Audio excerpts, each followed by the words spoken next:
নমস্কার বন্ধুরা, আমি বিদ্যুৎ আর আপনারা দেখছেন আপনাদের প্রিয় ইউটিউব চ্যানেল কপ এক্সপ্রেস।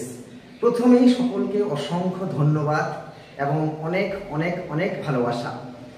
কারণ আমার এই চ্যানেল 1 সাবস্ক্রাইবার থেকে শুরু করে আজকে 6000 সাবস্ক্রাইবার পার করেছে। না বন্ধুরা, পার করেনি, পার করিয়েছো। তোমাদের ভালোবাসা এবং তোমাদের সাপোর্টেই আজকে আমার এই চ্যানেল 6000 সাবস্ক্রাইবার পার করিয়েছো তোমরা। এই ফুল ক্রেডিট বা পুরো ক্রেডিট কিন্তু তোমাদের। তো আজকে আমরা যে বিষয় নিয়ে আলোচনা করব, তোমরা থাম্বনেল দেখে বুঝে গেছো যে আমরা এক ঢিলে 7 পাখি মারার চেষ্টা করছি। কিরকম? কারণ পিএসসি তার ক্যালেন্ডার প্রকাশ করে ফেলেছে।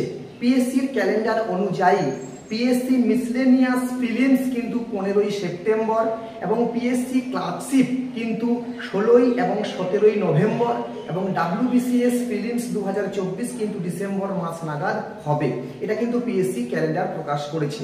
এবার আসছি ডাব্লিউবিপির কথায়। পিআরবি ডেপুটেশন অনুযায়ী বলা হয়েছে যে কলকাতা পুলিশ কনস্টেবল প্রিলিমস কিন্তু সেপ্টেম্বর মাসে হওয়ার সম্ভাবনা সবচেয়ে বেশি এবং ডাব্লিউবিপি কনস্টেবল মেন্স কিন্তু পুজোর পরে অর্থাৎ নভেম্বর মাস নাগাদ হওয়ার সম্ভাবনা কিন্তু সবচেয়ে বেশি এবং ডাব্লিউবিপি এসআই প্রিলিমস সম্পর্কে সঠিক কোনো তথ্য পাওয়া যায়নি। তবে কোনো পরীক্ষা যেহেতু আটকাচ্ছে না, তাই ডাব্লিউবিপি এসআই প্রিলিমসও কিন্তু আটকাবে না, তাই প্রিপারেশন কিন্তু চালিয়ে যেতে হবে।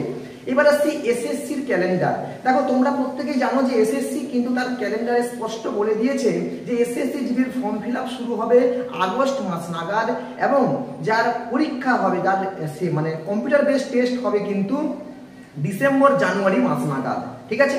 তো দেখো, এই যে 7টা পরীক্ষা আমি বললাম, এক হচ্ছে PSC clerkship, PSC miscellaneous, WBCS prelims, WBP SI prelims, Kolkata police constable, WBP constable এবং এসএসসি জিডি।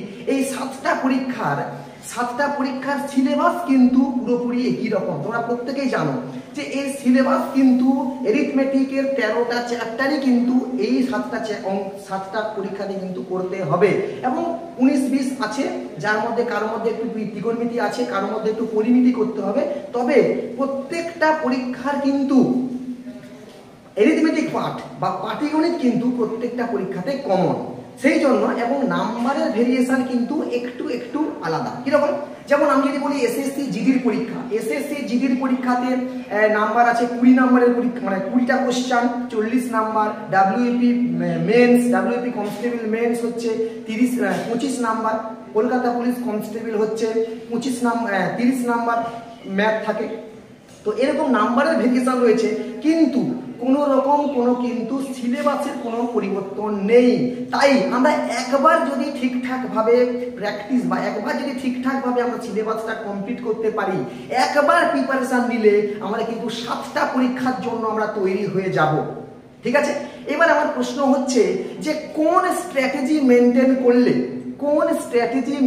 করলে এই 7টা পরীক্ষার নাম্বার বেসে আমরা অঙ্কে 80 থেকে 90% নম্বর পেতে পারবো। তার স্ট্র্যাটেজিটা কি? দেখো, আমি একটা কথা বলি, হ্যাঁ, আমি এইটুকু তোমাদের ফলো করে বলতে পারি যে তোমরা যদি এই সঠিক স্ট্র্যাটেজি মেনটেন করে চলতে পারো, অঙ্কে কিন্তু 80 থেকে 90% নম্বর তোমরা পাবে। এবার প্রশ্ন হচ্ছে স্ট্র্যাটেজিটা কি হতে চলেছে।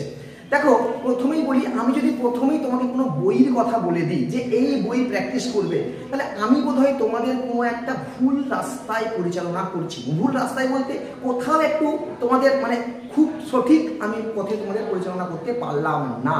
সেই জন্য আমার মতে যে সঠিক যদি স্ট্র্যাটেজি বলো তোমরা, তাহলে আমি বলবো প্রথমে তোমাদের করতে হবে চ্যাপ্টার ওয়াইজ এবং টাইপ ওয়াইজ কোশ্চেন প্র্যাকটিস। প্রত্যেকটা চ্যাপ্টারে আমি যদি একটা চ্যাপ্টার বলি, যে কোনো একটা চ্যাপ্টার বলি যে সময় কার্য, এই সময় কার্য চ্যাপ্টারের আমাকে কিন্তু টাইপ ওয়াইজ কোশ্চেন প্র্যাকটিস করতে হবে। যখন একটা chapter type wise question practice হয়ে যাবে, তারপরেই কিন্তু আমাদের প্র্যাকটিস করতে হবে অন্য কোনো বই থেকে। তখন আমরা বইয়ের সাহায্য নেব। তখন যদি বলি যে সুবীর দাস স্যারের বইটা কিন্তু আমরা প্র্যাকটিস করতে পারবো।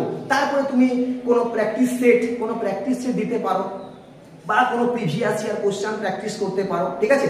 কিন্তু আমার প্রশ্ন হচ্ছে, দেখো আমি যদি আমার মতে তোমরা বলো তাহলে আমি বলবো এই যে তোমরা চ্যাপ্টার ওয়াইজ এবং টাইপ ওয়াইজ অঙ্ক প্র্যাকটিস করছো, আমি যখন প্র্যাকটিস করাই তখন এই চ্যাপ্টার ওয়াইজ টাইপ ওয়াইজ অঙ্কে কিন্তু আমি প্রিভিয়াস ইয়ার কোশ্চেনগুলো কিন্তু আমি তার সাথে ইনক্লুড করে দিই, ঠিক আছে। এবার প্রশ্ন হচ্ছে আমরা প্র্যাকটিস করবো কিভাবে? যদি একটু বিশ্বাস করো আমাকে, কারণ আমার এই চ্যানেল যদি তোমরা একটু অ্যানালাইসিস করো, যারা জানো তারা জানো, যারা জানো না তাদের বলে দিই যে এই চ্যানেলকে যারা বিশ্বাস করেছিল আজ কিন্তু তারা ঠকেনি। আজকে তারা কাঁধে একটা স্টার তুলে WEP ওয়্যারলেস অপারেটরে ASI র্যাঙ্কে আজকে তারা প্রত্যেকেই কিন্তু সালুয়াতে ট্রেনিং করছে। সেই জন্য আমি আগামীকাল থেকে তোমাদের জন্য chapter wise type wise class নিয়ে আসছি। যদি মনে হয় একটা চ্যাপ্টার ক্লাস করে দেখো যে কিভাবে আমি করাচ্ছি, আমি এমনভাবে তোমাদের করাবো একটা চ্যাপ্টার যার বাইরে তোমরা টাইপ অন্য কোনো পরীক্ষাতে পাবে না, এর মধ্যেই টাইপ থাকবে। এবং আমার কথা অনুযায়ী আমি এইটুকু বলতে পারি 80 থেকে 90% নম্বর তোমরা অনায়াসে তুলতে পারবে। আগামীকাল থেকে আমার এই ইউটিউব চ্যানেলে আমি কিন্তু chapter wise type wise class শুরু করছি। আগামীকাল আমাদের অঙ্কের যে চ্যাপ্টার শুরু হবে সময় কার্য। বন্ধুরা আমি এভাবেই আমার কন্টেন্ট রেডি আছে যে তোমরা যখন আমার এই চ্যাপ্টারটা কমপ্লিট করবে, টাইপগুলো কমপ্লিট করবে, তারপর তুমি যে বই প্র্যাকটিস করবে সেটা সুবীর দাস স্যারের বই হতে পারে বা অন্য কোনো বই হতে পারে। যখন তুমি প্র্যাকটিস করবে দেখবে পুরো চ্যাপ্টারে 90 থেকে 100টা অঙ্ক তুমি প্র্যাকটিস করবে, তার মধ্যে 3 থেকে 4টা অঙ্ক যদি একটু কঠিন মনে হতে পারে, কিন্তু বাকি সমস্ত কোশ্চেন আমার এই টাইপের মধ্যে পড়ে যাবে। এবং আমি যখন এই টাইপ ওয়াইজ কোশ্চেন করাবো তখন কিন্তু প্রিভিয়াস ইয়ার কোশ্চেন কিন্তু আমি এর সাথে ইনক্লুড করে দেব। যে যত প্রিভিয়াস ইয়ার কোশ্চেন আছে, PSC miscellaneous, PSC clerkship, WBCS prelims, WBP constable, KP constable, WBP SI prelims, SSC GD, যত প্রিভিয়াস ইয়ার কোশ্চেন করছে এবং সেগুলো কোন কোন টাইপের মধ্যে আমি তোমাদের প্রত্যেকটা কিন্তু দেখিয়ে যাব। বোঝা গেছে? আগামীকাল থেকে কিন্তু আমাদের ক্লাস শুরু হচ্ছে।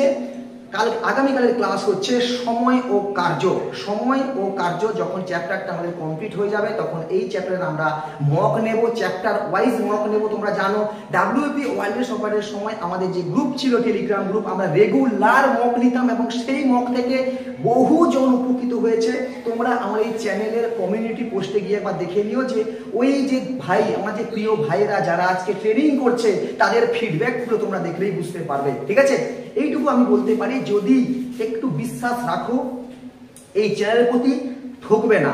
আর তোমাদের কাছে একটা অনুরোধ যে সবকিছুটা আমি করাবো, যা কন্টেন্ট আমি তোমাদের ইউটিউব চ্যানেলে দেব, আশা করছি কোনো পেড ব্যাচে এতটা কন্টেন্ট তোমাকে প্রোভাইড করতে পারবে না, ঠিক আছে।